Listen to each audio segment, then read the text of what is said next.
지난 시간에 호세아서 12장 1절부터 6절까지의 말씀을 함께 나누면서 야곱의 생애와 이스라엘 민족의 역사가 서로 연관되어 있음을 함께 살펴보았습니다. 지난 시간에 살펴보았듯이 야곱의 생애와 이스라엘 민족의 역사는 너무나도 유사하고 공통점이 많습니다. 그 중에서 제일 주목해 볼 것은 세상 그 어떤 사람과 민족들 중에서 하나님의 가장 큰 관심과 사랑을 받았다는 것과 그럼에도 불구하고 야곱과 이스라엘 민족은 하나님의 은혜와 그 사랑을 받은 존재답게 인생을 살지 않았다라는 것입니다. 즉 야곱의 생애와 이스라엘 민족의 역사를 한마디로 요약하면 지속적인 반항의 역사요, 반항의 인생이었다라는 것입니다. 그러나 참으로 감사하고 다행인 것은 그럼에도 불구하고 하나님께서는 그들을 포기하지 않으셨고 그들을 사랑으로 강권하셨다라는 것입니다. 야곱과 이스라엘 민족은 하나님의 은혜와 사랑에도 불구하고 하나님을 배신하지만 하나님은 그러한 배신에도 불구하고 그들을 여전히 사랑하셨습니다. 이 인간의 편에서는, 우리의 편에서는 그럼에도 불구하고는 하나님에 대한 배신과 거절, 불순종과 제약이라는 부정적이고 파괴적인 표현과 행동이지만 하나님 편에서의 그럼에도 불구하고는 죄인들을 포기하지 않으시고 죄에서 돌이키게 만드는 포기하지 않는 하나님의 사랑에 대한 표현이며 행동인 것입니다. 우리의 편에서의 그럼에도 불구하고는 절망이며 멸망이지만 하나님 편에서의 그럼에도 불구하고는 소망이며 생명이라는 것입니다. 고멜과도 같은 음란한 이스라엘 백성들이고 악한 우리들이지만 하나님께서는 포기하지 않는 사랑으로 인내하시고 고치시며 새롭게 하시는 역사들을 우리 가운데 일으키시사 죄인들에게 아직 희망이 있고 소망이 있다는 사실을 알려주는 것이 호세아서 선지서의 호세아 말씀의 핵심적인 내용입니다. 오늘 본문 말씀도 지난 말씀에 이어서 야곱의 생애와 이스라엘 민족의 역사를 비교하는 말씀들이 계속해서 나오고 있습니다. 내용 면에서 본다면 지난 말씀과 거의 동일한 내용이 반복되고 있는데 그만큼 하나님께서는 야곱의 생애를 통하여서 이스라엘 민족 백성들에게 전달하고자 하는 중요한 메시지의 내용이 있다는 것입니다. 하나님께서 말씀하고 싶으신 가장 중요한 메시지는 이것입니다. 과거 그들의 대표 조상이 야곱이 그의 인생 가운데 겪었던 여러 가지 사건들이 우연이 아니라는 사실과 야곱이 겪었던 여러 가지 사건 속에서 하나님께서 개입하시고 간섭하셨으며 하나님께서 그의 삶을 이끄셨다는 것입니다.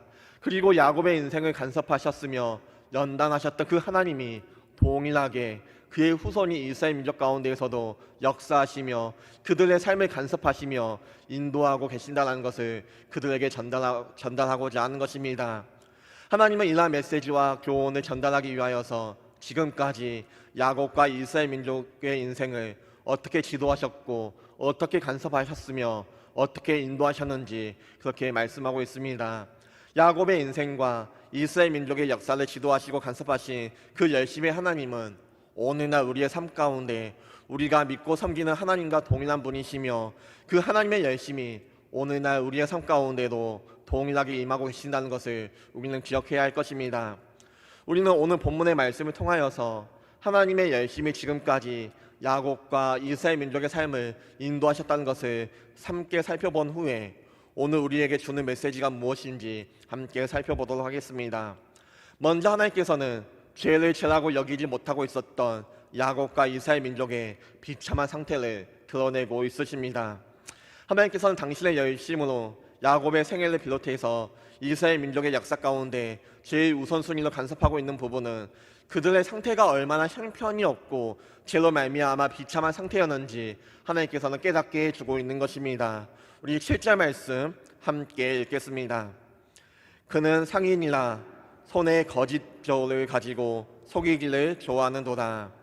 7절 말씀에서 상인의 거짓 저울을 이야기하고 있습니다.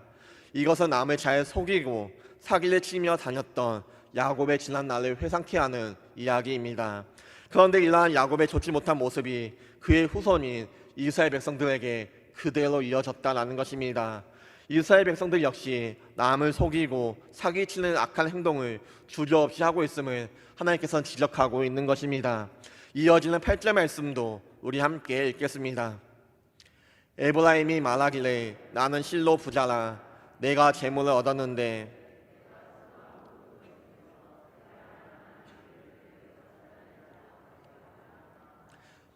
8절 말씀을 보면 이스라엘 백성들이 자신들은 부자고 깨끗한 방법을 가지고 재물을 얻었다 자랑하는 내용이 나옵니다. 그런데 앞선 7절 말씀에서 이미 하나님께서 이스라엘 백성들은 야곱과 같이 속이는 것을 좋아한다 그렇게 지적하고 있습니다. 그러니까 8절 말씀에서 나는 죄를 짓지도 않았고 불의하지도 않다라는 이스라엘 백성들의 자랑은 거짓말이며 그건 역시 사기이며 속임수라는 것을 알 수가 있습니다. 이렇게 뻔뻔하게 남을 속이고 사기치는 행동에 대해서 아무런 잘못이 없다고 이야기할 수 있는 것은 그들이 처음부터 죄를 죄라고 여기지 않았기에 가능했다는 것입니다. 야곱 역시도 자신이 원하는 것을 얻기 위하여서 수단과 방법을 가리지 않았습니다. 자신의 형 에서와 아버지 이삭까지 속이는 짓을 거리낌 없이 행하였습니다. 조상 야곱이 남의 권리를 뺏고 속이고 사기치는 인생을 살았던 것처럼 그의 후손인 이스라엘 백성들 역시도 그러한 죄를 저질렀던 것입니다. 그러면서도 그들은 이렇게 이야기합니다. 이렇게 잘 살게 되기까지 특별히 나는 나쁜 일을 한 것이 없다. 내가 나쁜 일을 한 것이 뭐가 있느냐라며 자기 합리화에 빠졌던 것입니다. 욕망의 눈이 멀어서 죄를 범하고도 그것을 깨닫지 못하는 심각한 상태에 처해 있던 것이 이스라엘 백성들의 모습인 것입니다. 자신의 죄가 죄인 줄 모르며 자기 합리화에 빠진 결과가 어떻게 됩니까? 우리 11절 말씀 함께 읽겠습니다. 길르앗은 불의한 것이 아니냐? 과연 그러하다. 그들은 거짓되도다. 길갈에서는 무리가 수송아지로 제사를 드리며 그 제단은 바질랑에 쌓인 돌 무더기 같도다. 길르앗과 길갈은 하나님의 은혜를 경험했던 대표적인 장소들입니다. 길르앗 땅은 요단강 동쪽에 위치해 있는 기름지고 넓은 땅을 의미합니다. 이 땅은 원래 가나안 땅에 속하지 않았으며 이스라엘 민족의 기업이 아니었으나 루벤 지파와 갓 지파 사람들이 하나님께 이 땅을 구함으로 말미암아 선물로 받게 된 땅입니다. 길르앗 땅은 이스라엘 12지파 중에서 가장 먼저 기업으로 받는 땅이기도 하였습니다. 길르앗 다음에 나오는 길갈은 이스라엘 백성들이 요단강을 건너 처음 밟은 가나안 땅이었습니다. 이곳에서 하나님께서는 할례를 행하게 하시고 가나안 정복 전쟁을 본격적으로 시작할 수 있도록 이스라엘 백성들을 준비시켰던 장소가 이 길갈입니다. 길르앗과 이 길갈은 이처럼 이스라엘 민족이 가나안 정복의 역사 가운데 하나님께서 함께 하셨고 은혜를 주셨다는 사실을 보여주는 기념적이고 역사적인 장소들이라 할 수 있습니다. 그런데 11절 말씀을 보면 이 땅에서 어떠한 일들이 행해지고 있습니까? 수송아지로 제사를 드렸다고 나와 있는데 이는 하나님이 아닌 우상을 향해 드려지는 제사를 말하고 있는 것입니다. 길르앗과 길갈이 하나님의 은혜와 역사들이 이루어진 기념비적인 장소인데 그곳이 지금 어떻게 되었습니까? 우상 숭배의 근원지가 되었다라고 책망하며 말씀하고 있는 것입니다. 이 11절의 말씀은 결국 하나님의 은혜를 경험한 이스라엘 백성들이 죄가 죄인 줄 모르고 자신들의 욕망과 쾌락에 몰두한 나머지 하나님께 받은 그 은혜까지도 변질시켜버리는 자리 가운데 오게 되었음을 보여주고 있는 것입니다. 하나님의 은혜를 경험했음에도 불구하고 그 하나님의 은혜를 경험한 백성들임에도 불구하고 욕망과 쾌락에 중독되어 죄에 대한 양심을 거리낌 없이 행하며 잊어버렸으며 하나님께서 주신 은혜를 망각하고 잊어버릴 수도 있고 그 결과 더욱더 깊은 죄의 자리에 빠져들 수 있다는 것을 우리에게 알려주고 있는 것입니다. 그리고 그 결과 그들은 남을 속이게 되었습니다. 그들은 사기를 치는 인생을 살게 되었습니다. 심지어 하나님을 예배해야 할 은혜의 장소에서 우상을 만들고 있으며 우상 앞에서 제사를 지내는 악한 자리 가운데 가게 된 것입니다. 이는 결국 자신들의 만족과 즐거움을 위하여서 저지른 범죄들인 것입니다. 자신들의 기쁨을 위해서라면 수단과 방법을 가리지 않고 살아왔던 이스라엘 백성들을 향하여서 하나님께서는 그들이 돌이키지 않으면 반드시 그들에게 심판을 내리사 그들이 공들여 쌓아왔던 모든 것들을 한순간 무너뜨려버리며 돌 무더기처럼 만들어버리신다 경고하고 있는 것입니다. 하나님의 백성들이 죄를 범하는 것도 문제이지만 더욱더 큰 문제가 있습니다. 더욱더 큰 문제는 죄에 대한 감각, 양심의 가책을 잊어버렸다는 것입니다. 우리들에게 있어서 문제는 죄를 짓는 것도 문제이지만 더 큰 문제가 있다면 죄를 짓고서도 그것이 죄인지 알지 못하고 깨닫지 못한다라는 것입니다. 최소한의 믿음의 양심조차 잃어버리게 된다면 우리는 결국 더욱 깊은 죄악의 자리에 빠지게 되는 것입니다. 하나님이 아닌 다른 것을 하나님처럼 섬기는 우상숭배의 자리까지 갈 수가 있다는 것입니다. 그리고 그 끝은 하나님의 엄중한 심판이 기다리고 있다는 사실을 기억하며 우리는 절대로 이러한 자리에 서지 않을 수 있도록 기도하며 나아갈 수 있어야 하는 것입니다. 우리는 때로는 죄를 짓더라도 그것이 죄인지 깨닫지 못할 때가 있습니다. 우리는 때로는 하나님의 마음을 아프게 하며 하나님을 배반하며 하나님을 거역할지라도 그것이 잘못된 모습인지 깨닫지 못할 때가 있습니다. 그러나 우리 하나님께서 당신의 은혜로서 우리를 찾아와 주시고 간섭하여 주시며 우리에게 말씀합니다. 그것이 죄라고 말입니다. 그것이 나를 거역하는 것이라고 말입니다. 하나님께서 친히 우리를 찾아와서 말씀해 주실 때 말씀해 주시며 우리를 깨닫게 하시는 것입니다. 그렇게 하나님께서 우리의 죄를 밝히 드러내실 때, 우리의 인생의 비참함을 낱낱이 드러내실 때 그것을 죄라고 죄임을 깨닫고 돌아올 수 있는 우리 모두가 되시길 소망합니다. 두 번째로 하나님께서는 야곱과 이스라엘 민족의 비참한 상태가 자기의 죄로 말미암은 것임을 깨닫게 하시는 것입니다. 하나님께서 계속해서 이스라엘 백성들의 잘못을 지적하고 경고하고 계셨지만 그들은 자신의 잘못을 제대로 뉘우치지 않았습니다. 야곱이 그랬던 것처럼 지금 이스라엘 백성들 역시 하나님 앞에 그리고 사람들 앞에 거짓과 속임수로서 그 거짓과 속임수를 밥 먹듯이 행하고 있었음에도 불구하고 그것이 하나님이 아닌 다른 것을 하나님처럼 사랑했던 자리까지 갔음에도 불구하고 그것이 죄라는 것을 전혀 깨닫지 못했던 것입니다. 하나님께서 이러한 마비된 양심을 가지고 있는 그들을 향하여서 엄중한 사랑의 징계를 내리시기로 작정하셨습니다. 우리 12절 말씀 함께 읽겠습니다. 야곱이 아람의 들로 도망하였으며 이스라엘이 아내를 얻기 위하여서 사람을 섬기며 아내를 얻기 위하여서 양을 쳤고. 이 말씀은 야곱의 형의 장자권을 빼앗고 축복권을 빼앗다가 형 에서의 복수가 두려운 나머지 어머니의 고향인 아람으로 도망간 사건과 거기서 아내를 얻기 위하여서 오랜 시간 고생한 사건을 이야기하고 있습니다. 야곱은 형의 복수를 피하여서 도망간 아람에서 외삼촌 라반에게 많은 상하기를 당합니다. 우리로 따지자면 결혼식장에서 속임을 당하였고 직장에서 여러 번 돈 문제로 속임을 당합니다. 약 20년의 세월 기간 동안 외삼촌 라반의 집에 거하면서 야곱은 셀 수 없을 정도로 야곱의 삼촌 라반에게 그렇게 뒤통수를 맞는 것을 볼 수가 있습니다. 자신의 어머니 리브가인 친오빠이면서도 자신의 외삼촌인 라반은 끊임없이 이 야곱을 그렇게 뒤통수 치는 것을 볼 수가 있습니다. 자신의 핏줄에게 이러한 사기와 속임수를 당하면서 야곱이 깨달은 사실 중 하나가 무엇일까요?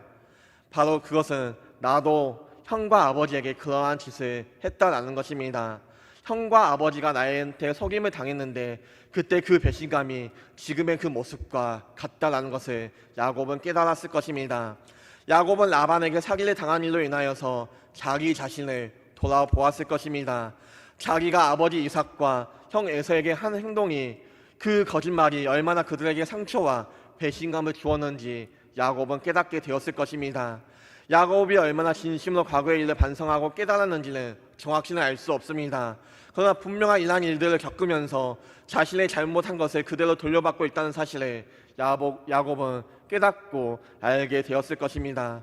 그리고 더욱 마음 아픈 것은 형을 피해 아람으로 도망갔던 그 세월 동안 사랑하는 어머니 리브가가 생을 마감하게 되었는데 야곱은 어머니의 임종도 지켜보지 못했습니다.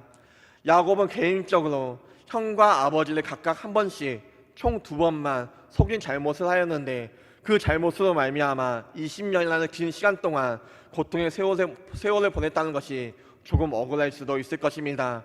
그러나 그렇게 하지 않았다면 야곱이라는 사람이 도저히 자신의 죄를 깨달을 사람이 아니었기 때문에 하나님께서는 그렇게까지 야곱의 삶을 섭리하시고 간섭하시고 찾아와 주셔서 야곱을 깨닫게 하셨다는 것입니다. 이스라엘 민족 역시도 마찬가지입니다. 그들도 웬만해서는 자신들의 잘못과 죄를 뉘우칠 존재가 아니었습니다. 그래서 야곱에게 행했듯이 하나님께서 이스라엘 민족을 향하여서도 강한 연단을 허락하셨습니다. 우리 14절 말씀 같이 읽겠습니다. 에브라임이 경노하게 함이 극심하였으니 주께서 그의 피로 그의 위에 머물러 있게 하시며,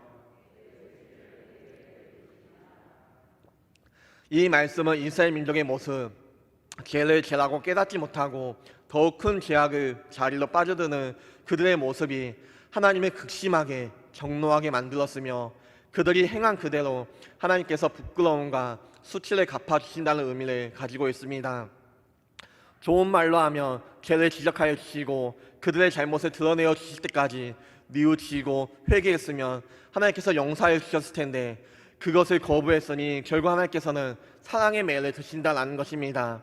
자신들의 잘못이 얼마나 하나님 앞에 큰 죄악인지 깨달을 수 있도록 하나님께서는 엄중하게 혼내주신다는 것입니다. 죄를 깨닫지 못하였고 회개하지 않아 하나님께서 더욱더 큰 심판과 징계를 그들에게 임한다고 그렇게 말씀하고 있는 것입니다. 슬프고 고통스러운 모습입니다. 그러나 다른 한편으로 볼 때 이러한 심판과 징계가 있기 때문에 이스라엘 민족은 자신의 죄와 잘못을 깨달을 수 있는 하나님의 은혜를 얻을 수 있었다는 것입니다. 야곱에게 그 20년이라는 고통의 생애가 있었기 때문에, 고통의 시간이 있었기 때문에 야곱은 자신의 잘못과 자신의 모습을 뉘우칠 수가 있었던 것입니다. 이스라엘 백성들에게 그들을 향한 하나님의 심판과 징계가 있었기 때문에 그들은 자신의 잘못을 깨달을 수가 있었던 것입니다. 매를 안 맞고 좋은 말로 할 때 돌이키는 것이 가장 좋으나 우리의 모습이나 때로는 말로 해서는 안 될 죄인들이기 때문에 사랑의 매가 필요할 때가 있습니다. 야곱도 그랬고 이스라엘 민족도 그러하였습니다. 야곱이 참으로 오랜 시간 동안 많이 연단받았듯이 이스라엘 민족 역시 많은 연단과 많은 사랑의 매가 필요하였습니다. 그러나 참으로 다행인 것은 이러한 연단과 이러한 징계가 그들을 죽이거나 정죄하기 위한 파괴적인 것이 아니라 그들의 영원한 죄와 저주와 멸망으로부터 건져내기 위한 사랑의 연단이며 징계라는 사실을 우리가 알기에 소망을 가질 수가 있는 것입니다. 우리도 마찬가지입니다. 하나님의 자녀와 백성들에게 있어서 결코 정죄로서의 징계와 연단은 없습니다. 오로지 어그러진 길, 잘못된 길에서 돌이킬 수 있게 하기 위한 사랑의 연단과 징계가 있을 뿐입니다. 저와 여러분의 인생 가운데 연약함과 잘못이 있고 불순종과 거역함이 있지만 그것이 우리를 향한 하나님의 사랑을 끊을 수가 없는 것입니다. 사랑하는 성도 여러분, 우리가 죄를 지어도 그 죄를 깨닫지 못하고 있을 때, 우리가 하나님 앞에 범죄하여도 그 범죄함을 깨닫지 못하고 있을 때 하나님께서 우리의 삶을 간섭하심으로 말미암아 우리의 잘못을 뉘우치게 하시고 바른 길을 걸어갈 수 있도록 사랑으로 우리를 강권하실 것입니다. 우리가 불순종과 거역함을 이기시고 우리의 불순종과 거역함을 이기시고 하나님이 반드시 우리가 하나님 앞에 항복하도록 우리를 설득하실 것입니다. 이러한 하나님의 사랑이 저와 여러분 가운데 소망이라는 사실을 기억하시면서 하나님에게만 우리의 소망을 둘 수 있는 우리 모두가 되시길 소망합니다. 우리의 삶 가운데 역사하시며 우리의 삶을 찾아와 주셔서 간섭하여 주시고 우리를 설득하시는 하나님의 은혜로 말미암아 우리의 죄를 깨닫고 돌이킬 수 있는 우리 모두가 되시길 소망합니다. 마지막으로 하나님께서는 자신들이 스스로 구원할 수 없음을 절실히 깨닫게 하십니다. 하나님께서는 야곱과 이스라엘 민족에게 자신들이 얼마나 하나님 앞에 죄인 중에 죄인임을 깨닫게 하셨습니다. 자신들이 죄를 범하면서도 죄인 줄 몰랐던 그들에게 여러 가지 인생의 연단과 고난을 허락하셨고 그 고난을 통하여서 사랑의 징계와 매를 통하여서 그들 자신이 추악하고 더러운 죄악의 모습이 있음을 깨달을 수 있도록 하나님께서는 역사하셨습니다. 이 모든 일을 통하여서 야곱과 이스라엘 민족이 배우게 되는 것은 그들이 죄인이며 그들 스스로가 자신들의 죄의 자리에서 구원할 수 없다는 것을 그들은 깨닫게 된 것입니다. 자신들이 본래부터 죄인이었다는 사실도 하나님께서 알려주셔야지만 깨달을 수가 있습니다. 자신들이 어떤 죄를 지으며 살았는지에 대해서도 하나님께서 깨닫게 해주셔야지만 알 수가 있는 것입니다. 그리고 마침내 죄를 알고 깨닫는 것에 끝나지 않고 그 죄를 자복하고 그 죄의 자리에서 돌이키는 것까지도 자신들의 지혜와 실력을 할 수 없음을 하나님께서는 깨닫게 하신 것입니다. 이 모든 일들을 통하여서 야곱이 알게 된 사실은, 이 모든 일들을 통하여서 이스라엘 백성들이 알게 된 사실은 내 인생을 내 마음대로 산 결과가 얼마나 참혹하고 저주스러운 것인지를 알게 하시는 것입니다. 그리고 결국 자신들의 인생에, 이 인생 가운데 하나님이 없다면, 하나님의 간섭하심이 없다면, 하나님의 찾아오심이 없다면 안 된다라는 사실을 절실하게 깨닫게 되는 것입니다. 이 모든 일의 결국은 하나님의 백성들을 향한 고난과 연단으로 크게 나타나는데, 그것은 정죄가 아니라 그들을 깨닫게 하시는, 회개케 하시는 그 하나님을 바라보게 만든다라는 것입니다. 그 사랑의 역사가 있었기에 가능하다는 사실을 우리에게 알려주고 있는 것입니다.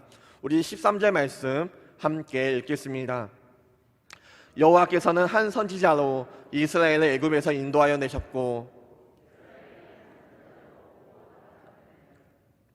이 말씀은 이스라엘 민족이 애굽의 노예로 있을 때 모세를 보내어서 구원해 주신 역사적인 사건을 이야기하고 있습니다.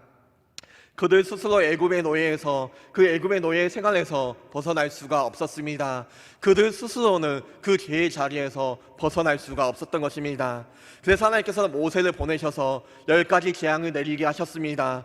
그 당시 세계 최대 강국이었던 애굽의 바로를 항복케 하셨고 이스라엘 민족을 구원해 주셨습니다. 이 사건을 통하여서 하나님께서는 이스라엘 민족에게 구원이 전적으로 하나님께 달려있음을 알려주셨고 깨닫게 하셨습니다. 이번엔 10절 말씀 우리 함께 읽겠습니다. 내가 여러 선지자에게 말하였고 이상을 많이 보였으며 선지자를 통하여서 비유를 베풀었노라. 이 말씀을 가나안 땅에 정착한 이후에 하나님께서 어떻게 이스라엘 민족을 돌보셨고 지도하셨는지, 어떻게 그들의 삶을 이끄셨는지에 대해서 말씀하고 있습니다. 요약하자면 애굽에서 구원하신 하나님께서 그들이 가나안 땅에 정착한 이후에도 끊임없이 그들의 삶을 책임지고 있었다는 것입니다. 하나님께서 그들의 삶을 구원하신 것으로 끝나는 것이 아니라 구원 이후의 삶까지도 계속적으로 책임지시고 계시다는 것을 우리에게 알려주고 있습니다. 하나님께서는 애굽에서 구원하셨고 이스라엘 민족을 가나안 땅 가운데 인도하셨습니다. 그리고 그 가나안 땅 가운데 정착해 하셨습니다. 정착한 이후에도 사무엘 선지자를 보내주셨고 엘리야 선지자를 보내주셨으며 엘리사와 이사야 등등 수많은 선지자들 그들 가운데 보내주셔서 하나님의 말씀을 가르쳐 주셨으며 하나님의 뜻을 알려주어서 바른 길로 인도하기 위하여서 힘쓰고 애쓰셨습니다. 그런데 이러한 신실하신 하나님의 은혜와 사랑에 대하여서 이스라엘 민족이 어떻게 보답하였습니까? 14절 말씀 다시 한번 같이 읽겠습니다. 에브라임이 경노하게 암이 극심하였으니 그의 주께서 그의 피로 그의 이에 머물러 있게 하시며 그의 수치를 그에게 돌리시니라. 이러한 신실하신 하나님께 이스라엘 민족을 일관되게 반역하는 삶, 불순종하는 삶을 살아왔습니다. 그래서 하나님께서는 그들을 향하여서 징계하시고 연단하시기로 작정하신 것입니다. 그러나 우리가 호세아 선지서의 말씀을 함께 나누면서 우리가 배웠던 가장 중요한 사실 중 하나는, 하나님의 백성을 향한 하나님의 징계는, 우리를 향한 하나님의 징계는 정죄로서의 징계가 아니라 사랑으로 하신다라는 것입니다.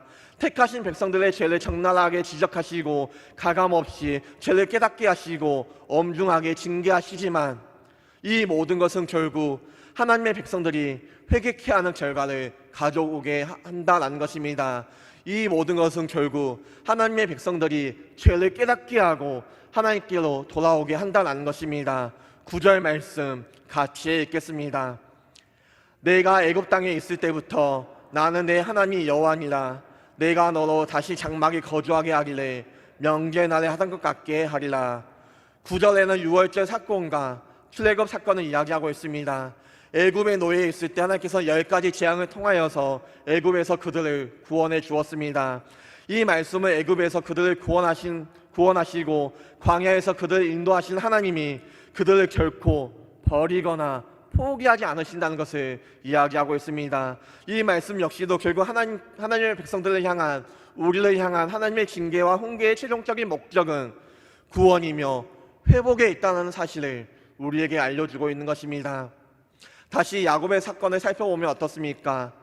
야곱이 에서의 장자권과 축복을 빼앗고 도망갈 때 하나님께서 야곱을 불쌍히 여겨주셨습니다.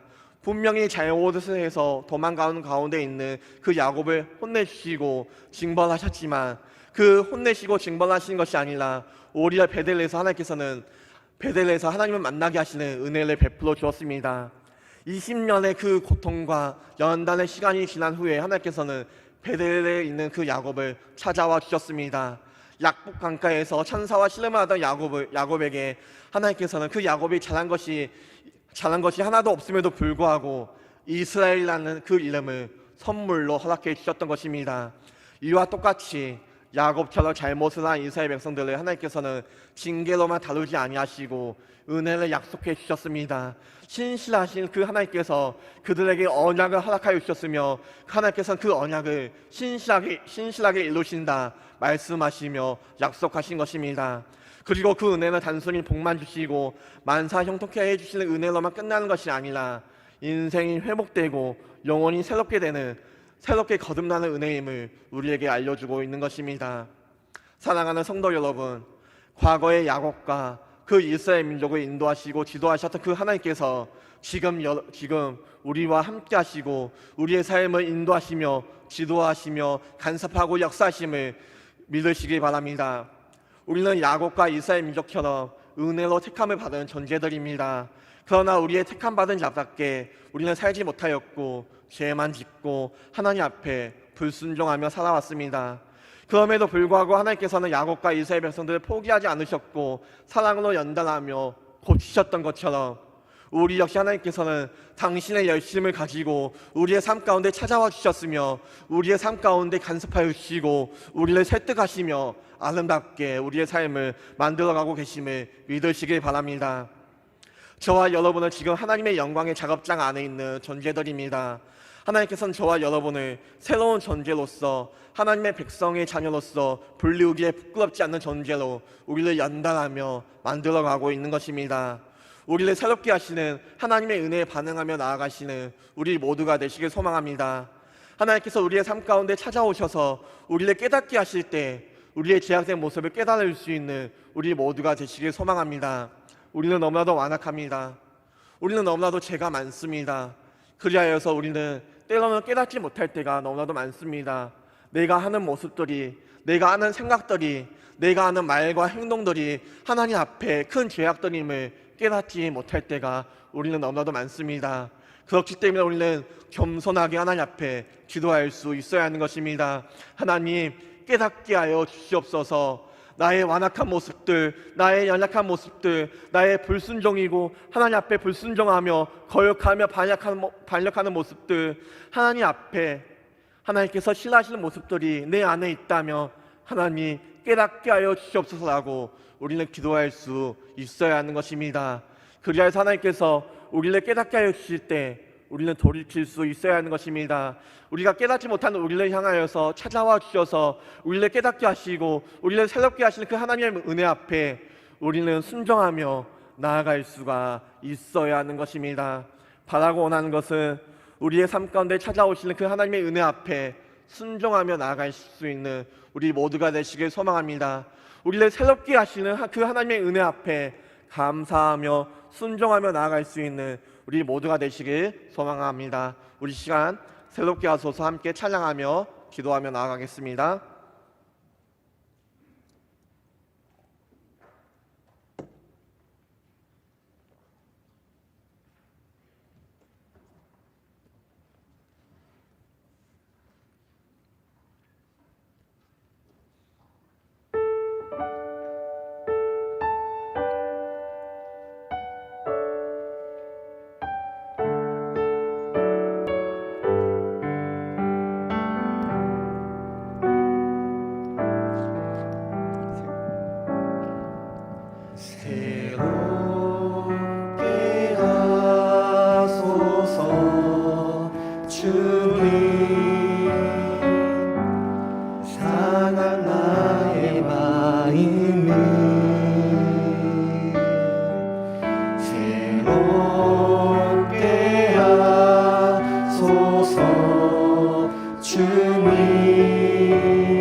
주님만 바라는 간절한 나의 마음 주님으로 채우소서. 내 안에 있는 모든 것들은 내 안에 있는 모든 것들을 간절히 주님만 원합니다. 주님만 바라는 간절한 나의 마음 주님으로 채우소서. 내 안에 있는 모든 것들은 내 안에 있는 모든 것들을 간절히 주님만 원합니다. 주님만 바라는 간절한 나의 마음 주님으로 채우소서. 우리 이 시간 함께 기도하길 원합니다. 이 시간 기도하실 때 하나님, 내가 깨닫게 할 수 있는 은혜를 주님 허락하여 주시옵소서.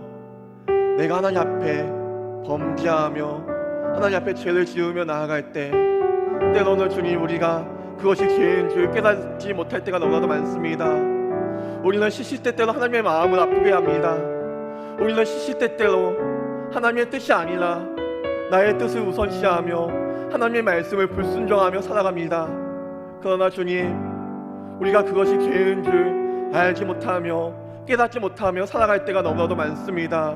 주님, 우리의 그런 완악한 마음들, 강팍한 마음들 아버지 용서하여 주시며 우리가 깨닫게 하여 주시옵소서. 우리의 삶 가운데 찾아와 주시고 간섭하여 주심으로 말미암아 하나님께서 우리의 삶을 이끌어 주심으로 말미암아 우리가 죄를 깨닫게 하여 주시고 우리의 삶을 이끄시며 우리의 삶을 새롭게 하여 주시는 하나님의 은혜로 말미암아 우리가 순종하며 돌이키며 하나님 앞에 나아갈 수 있는 은혜를 허락해 달라고 이 시간 기도해 주시며 함께 기도하며 나아가겠습니다. 주여,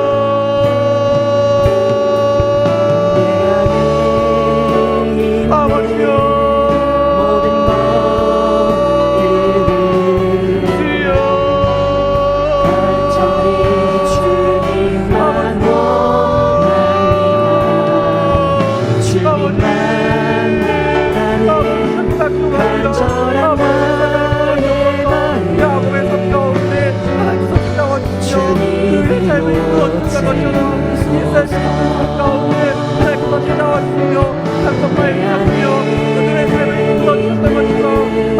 모든 우리의 삶 가운데 찾아와주시고 함께 간절히 주님만 원합니다. 주님만 바라는 간절한 나의 마음 주님으로 채우소서.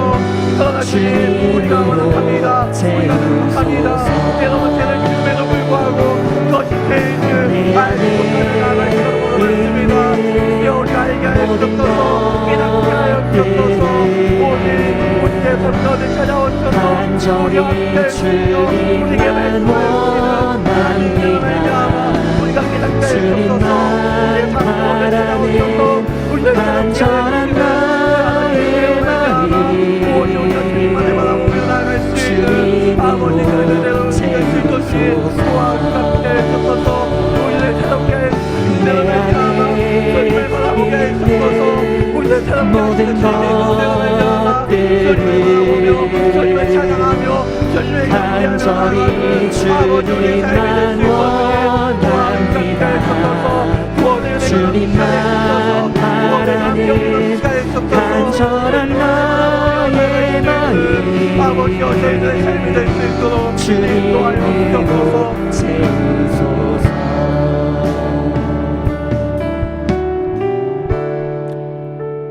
하나님 아버지 감사합니다.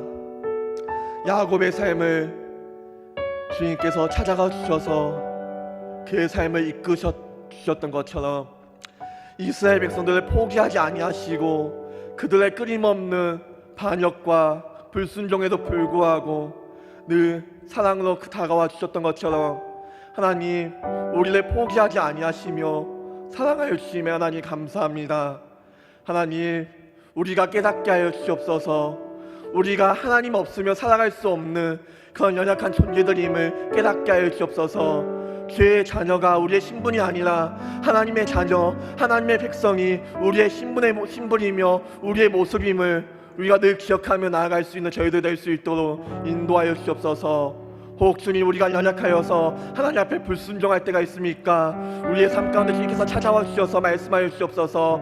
하나님께서 사랑의 길로 우리를 이끌어 주시며 오직 주님만을 예배하는 길로 예배하는 자리로 우리를 이끌어 주시옵소서. 그리하여서 우리의 삶이 늘 주님만을 바라보게 하시고 주님께서 주신 그 은혜를 누리며 살아갈 수 있는 저희들 될 수 있도록 하나님 함께하여 주시옵소서. 이제는 우리 주 예수 그리스도의 은혜와 하나님의 크신 사랑과 성령님의 감화 감동 교통 역사하심이 이 자리에 모인 사랑하는 성도님들 머리 위에 영원토록 함께 있을지어다. 아멘.